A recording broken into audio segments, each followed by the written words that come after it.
Mario is easily the most iconic video game character of all time, and this has enabled Nintendo to try out some wacky new ideas with everyone's favorite plumber. Tennis tournaments, board games, even edutainment and the unspeakables. But perhaps the best thing to come out of all of this innovation was Mario's transition into an RPG. His first outing on the Super Nintendo was fantastic, and wildly different from anything he'd done previously. Forget platforming, now it's all about that sweet fight music and experience points. But then someone over at Old Nindy decided to turn the fire-throwing, brick-breaking, crack-showing plumber into a sheet of paper.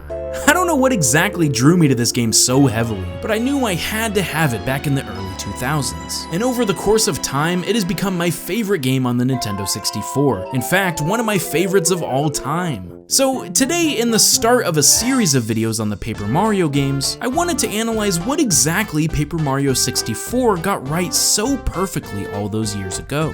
After replaying the game, I think I've narrowed it down to 5 main categories. Let's start with the most obvious.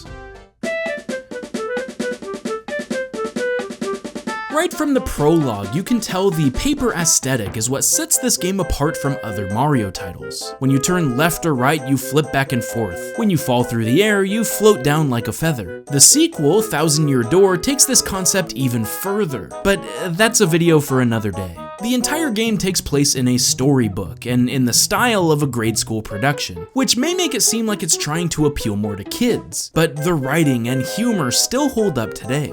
I love the Cooper Brothers' attitude, Bowser and his henchmen's stupidity, and that super fat hungry shy guy that bounces off the walls when he eats a slice of cake. Mario is a silent protagonist, but he's still so expressive, making it very reminiscent of all the hijinks in Super Mario RPG. But on top of this, every character has their own personalities and motivations, even down to the lowliest NPCs. Like this guy that's too shy to speak, so he just keeps moving around when you try to talk to him. Or this rap god right here, which gives the world so much depth and makes it feel like a real Mushroom Kingdom that's brimming with life and charisma.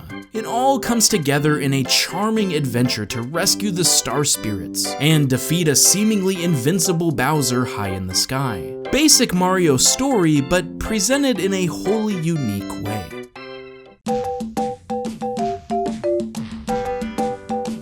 I think my favorite part of Paper Mario is the different characters you meet along your journey, especially the party members that join you on your quest. You know how in Mario Odyssey you can take over all these classic Mario enemies like Bullet Bills and Fireballs, and you gain a new appreciation for them because now you're in the driver's seat of their abilities?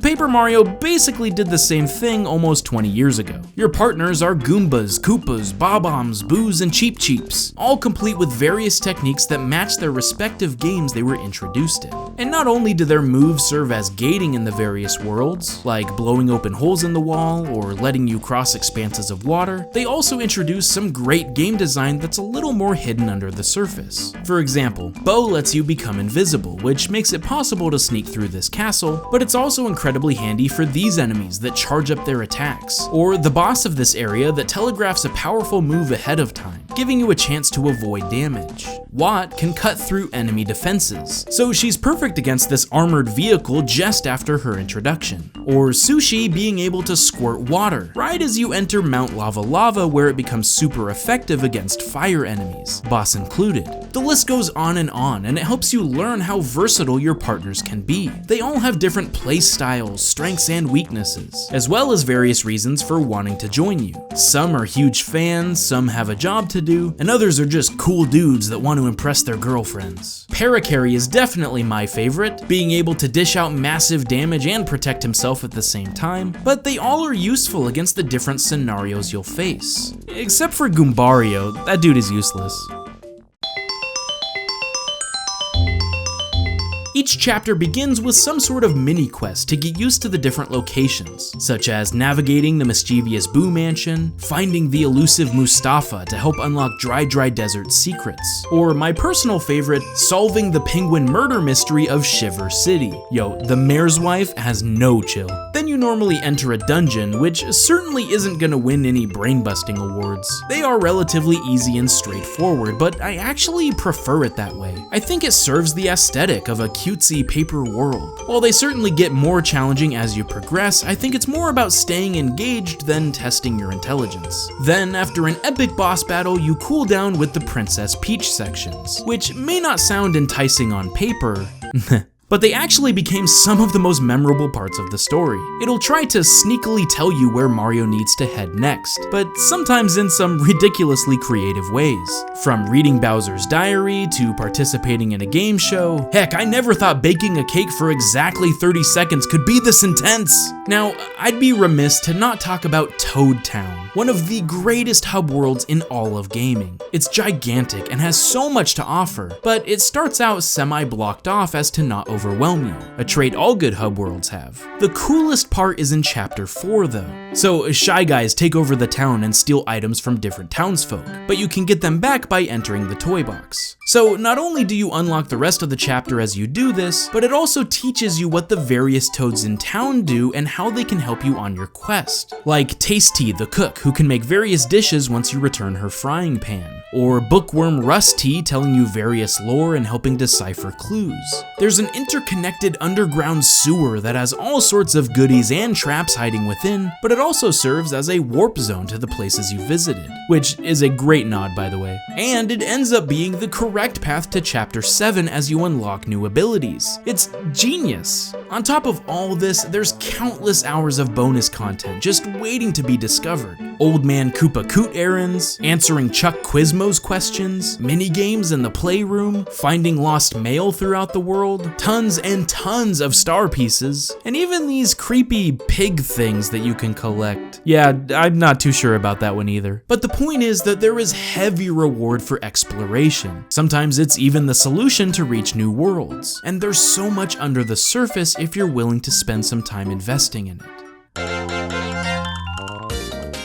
Paper Mario's combat is unlike any other JRPG I've played. Instead of hitting obscene numbers worth of damage, it boils everything down to its simplest form, and you won't ever be doing more than around 10 or 12 damage at most. This makes planning your attacks and defenses so much more streamlined, because the numbers are consistent and you don't have to tack on a ton of extra zeros for no real purpose. The action command system is a great way to add some depth to the combat, as well as some risk versus reward, depending on how you set up your attributes and badges. I like that many of these commands are different from each other and fit well with the attack in question, like pulling back on the joystick to slam down your hammer, or charging up a powerful finishing move. Now, I will say the Star Spirits could have been better utilized. I'm pretty sure I never used any of them except for Starstorm, which is absolutely overpowered. I love it so much. There's also no random encounters. You have to bump into an enemy to initiate a battle. So if you want to skip them altogether, you totally can. I love when games do this. In addition, experience points are weighted, so you can't just keep attacking the same enemies over and over and get the same amount of XP.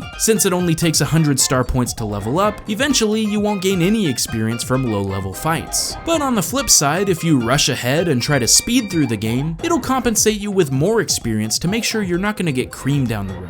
There's a ton of different status effects, like spiky enemies that you can't jump on, or floating baddies that are too high to smack with your hammer, so you always have to be ready with a backup plan. But it's all very intuitive and easy to understand. Finally, there's the badge system, which is equally fantastic for customizing your playstyle, and also OP as heck. I just stacked damage plus and defense plus badges until I was wrecking bosses in a couple hits, and I can't tell if that's a good thing or totally broken. It does take some extra dedication to find and use some of these badges, so I guess it's worth what you put into it. Either way, the combat is both simplified and robust enough to offer a satisfying system that allows you to play in essentially whatever way you want. Raw damage? Go for it. Tactical defense or status effects? You demand. Starstorm? Starstorm.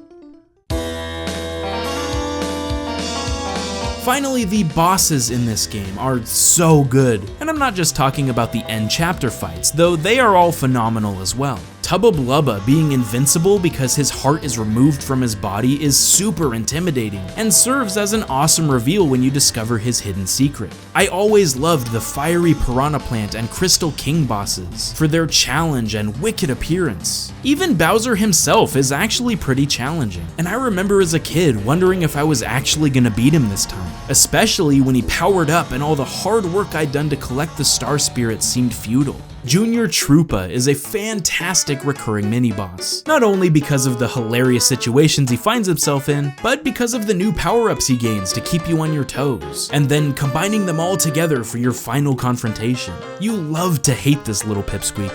My favorite bosses, however, were all the optional battles throughout the game. The blooper that gets bigger and bigger every time you fight him in the sewers, Kent C. Koopa, who looks like a giant nerd, but absolutely steamrolls you if you don't have proper strategy going in, or the dojo, where you can battle Bruce Lee, Jackie Chan, and the Master, who hasn't even shown you his final form. There are so many awesome fights that you don't have to do, but have great rewards, like the Black Shy Guy guarding a damage plus badge if you defeat him. In fact, this is so cool, check this out. Near the end of the game, if you fail the Bowser's Castle quiz, instead of just giving you a game over outright, it sicks 3 of those Black Shy Guys on you to finish you off. So you do have a chance to win if you're good enough, but I definitely haven't been able to beat them. The game has so much fun toying with you from start to finish.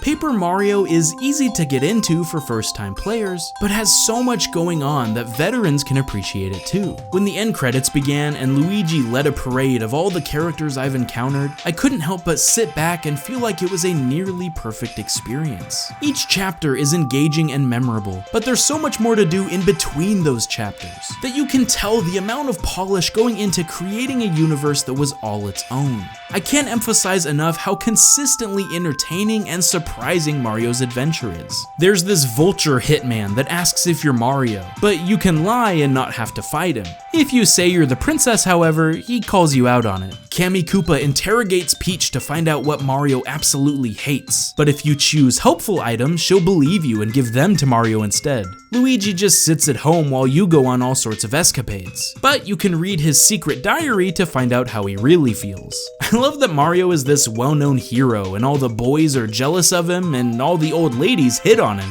You see, Paper Mario has something for everyone, and took one of gaming's most popular icons and somehow created a completely fresh experience that I will never forget. I think it's due to all the little details that you just don't see in games too often anymore. It's sort of sad to see what's become of the Paper Mario series today. A lot of people think it's lost its charm and magic that made it so great in the first place. However, before it reached this dry spell, Intelligent Systems created one of the best sequels of all time. But we'll have to talk about that next time on Good Game Design. If you've played Paper Mario, tell me what your favorite parts of the game are. What was it about this reimagining of Mario that made it stand out amongst other RPGs? Tell me in the comments below and let's talk about it. Thanks for watching me gush about a game that's always meant so much to me. If you get a chance, boot it up for yourself and see what I'm talking about. The game box really sums it up best. Thinner Mario, bigger adventure. I'll see you guys next time. Stay frosty, my friends. Hey guys, sorry I've been a bit stagnant in the last month or so. We've had an unbelievably busy summer, but now we've moved into a new house, so I'm excited to get back into things in a shiny new office. Lots of exciting new projects coming in the future. Friendly reminder that if you enjoy my content, you can help support the channel and get some cool rewards in the process by chipping in at patreon.com/snowmangaming.